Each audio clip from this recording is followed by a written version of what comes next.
नमस्कार। एक सवाल अक्सर हमारे जहन में आता है कि भारत के प्रथम नागरिक यानी हमारे राष्ट्रपति को आखिर चुना कैसे जाता है। देखिए, ये प्रक्रिया प्रधानमंत्री के चुनाव से एकदम अलग है और सच कहूं तो कहीं ज्यादा दिलचस्प भी। तो आज हम संविधान के पन्नों में एक सफर पर चलेंगे, अनुच्छेद 51 से लेकर 55 तक। ये वो अनुच्छेद हैं जो न सिर्फ दुनिया में भारत की जगह तय करते हैं, बल्कि देश के सबसे बड़े पद के चुनाव की पूरी कहानी भी बताते हैं। तो चलिए इस संवैधानिक गुत्थी को मिलकर सुलझाते हैं। आज की हमारी ये पूरी चर्चा 5 हिस्सों में बटी होगी। हम शुरुआत करेंगे भारत के वैश्विक आदर्शों से, फिर संघ की कार्यपालिका की दुनिया में कदम रखेंगे और राष्ट्रपति चुनाव की जो जटिल प्रक्रिया है उसकी एक एक परत को खोलकर समझेंगे। और हाँ, आखिर में हम उन खास बातों पर भी गौर करेंगे जो परीक्षाओं में अक्सर पूछी जाती हैं। इससे पहले कि हम नियमों की गहराई में जाएं, एक बहुत बड़ा सवाल सामने आता है। हम सब लोकसभा चुनावों में तो वोट डालते हैं, पर राष्ट्रपति को सीधे तौर पर क्यों नहीं चुनते? इस सवाल का जवाब हमारे संविधान के डिजाइन और राष्ट्रपति पद की जो खास भूमिका है उसी में छिपा हुआ है, जिसे आज हम साथ मिलकर जानने की कोशिश करेंगे। तो हमारी कहानी की शुरुआत होती है अनुच्छेद 51 से। ये बड़ी दिलचस्प बात है कि राष्ट्रपति के बारे में बात करने से भी पहले हमारा संविधान ये तय करता है कि पूरी दुनिया को लेकर भारत का नजरिया क्या होगा। यह अनुच्छेद राज्य के नीति निदेशक सिद्धांतों या जिसे हम डायरेक्टिव प्रिंसिपल्स कहते हैं, उसका आखिरी हिस्सा है।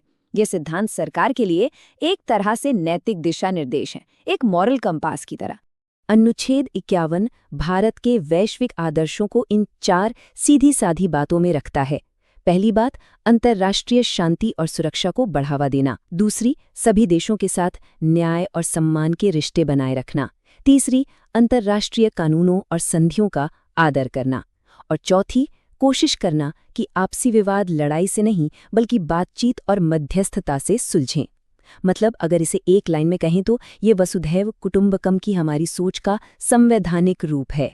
अच्छा, तो दुनिया के प्रति हमारा नजरिया तय हो गया। अब संविधान हमें देश के अंदर ले चलता है, मतलब शासन प्रशासन की ओर।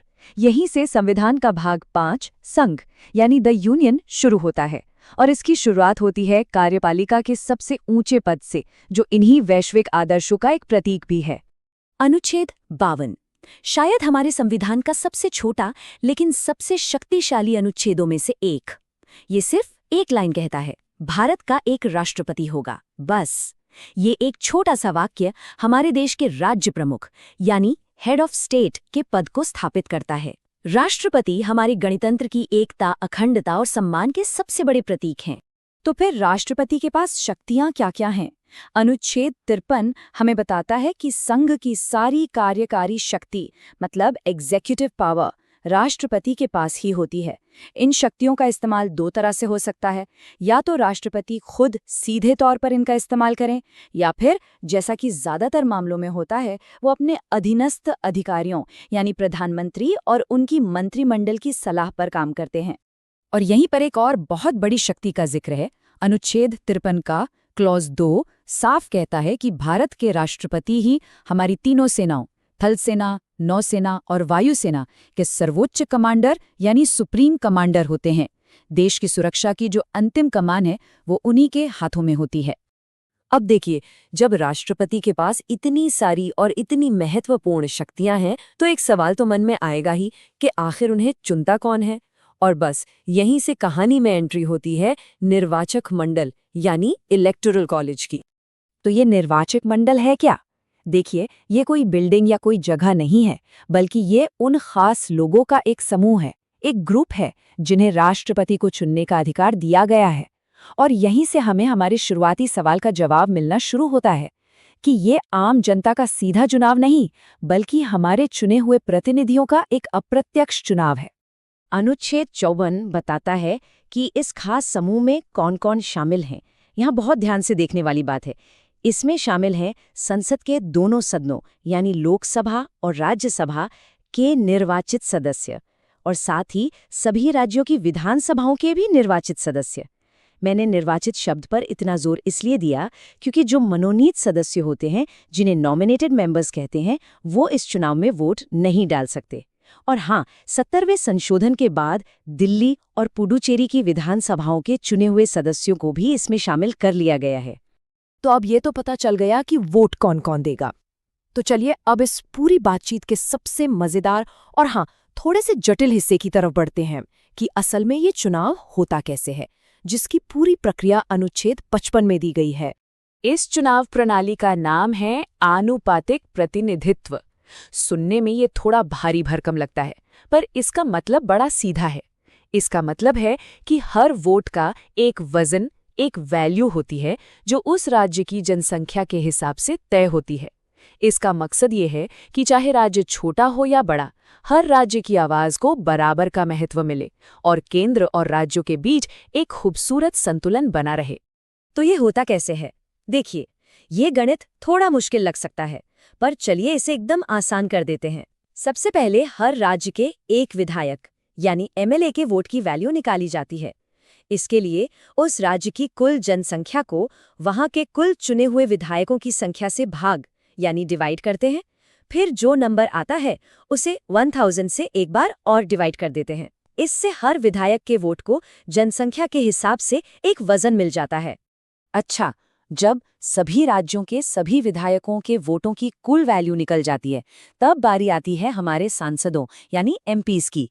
एक सांसद के वोट की वैल्यू निकालने के लिए विधायकों के वोटों की जो टोटल वैल्यू आई थी उसे संसद के कुल चुने हुए सदस्यों की संख्या से डिवाइड कर देते हैं। इस पूरी जटिल गणित का बस एक ही मकसद है, ये पक्का करना कि राज्यों के पास जितने वोटों की ताकत है, लगभग उतनी ही ताकत केंद्र के पास भी हो। यही तो हमारे संघीय ढांचे की खूबसूरती है। वोट की वैल्यू के अलावा वोट डालने का तरीका भी बड़ा खास है। इसे कहते हैं एकल संक्रमणीय मत प्रणाली। इसमें वोटर किसी एक उम्मीदवार को वोट नहीं देते, बल्कि अपनी पसंद के हिसाब से उम्मीदवारों को रैंक देते हैं कि मेरी पहली पसंद ये है, दूसरी पसंद ये और तीसरी ये। और हाँ, ये पूरी प्रक्रिया गुप्त मतदान यानी सीक्रेट बैलेट से होती है, ताकि हर कोई बिना किसी दबाव के अपना वोट डाल सके। चलिए अब उन सभी लोगों के लिए जो किसी परीक्षा की तैयारी कर रहे हैं, कुछ सबसे जरूरी तथ्यों को जल्दी से दोहरा लेते हैं। ये वो पॉइंट्स हैं जिन्हें याद रखना बहुत जरूरी है। तो चलिए फटाफट दोहराते हैं। पहला, सिर्फ और सिर्फ चुने हुए सदस्य ही वोट डालते हैं। दूसरा, मनोनीत सदस्य इस प्रक्रिया से बाहर रहते हैं। तीसरा, ये एक अप्रत्यक्ष चुनाव है। चौथा, ये आनुपातिक प्रतिनिधित्व प्रणाली पर आधारित है। पांचवा, और ये बहुत महत्वपूर्ण है, कि वोटों की गिनती के लिए जो जनसंख्या का आधार लिया जाता है वो 1971 की जनगणना है और ये तब तक लागू रहेगा जब तक 2026 के बाद पहली जनगणना नहीं हो जाती। और आखिरी बात, मतदान हमेशा गुप्त होता है। आइए एक आखिरी बार इन सभी अनुच्छेदों पर एक नजर डाल लेते हैं। अनुच्छेद 51, अंतर्राष्ट्रीय शांति। अनुच्छेद 52, भारत का एक राष्ट्रपति होगा। अनुच्छेद 53, संघ की कार्यकारी शक्ति। अनुच्छेद 54, राष्ट्रपति का निर्वाचक मंडल। और अनुच्छेद 55, चुनाव की पूरी प्रक्रिया। बस यही है इस पूरे ढांचे की बुनियाद।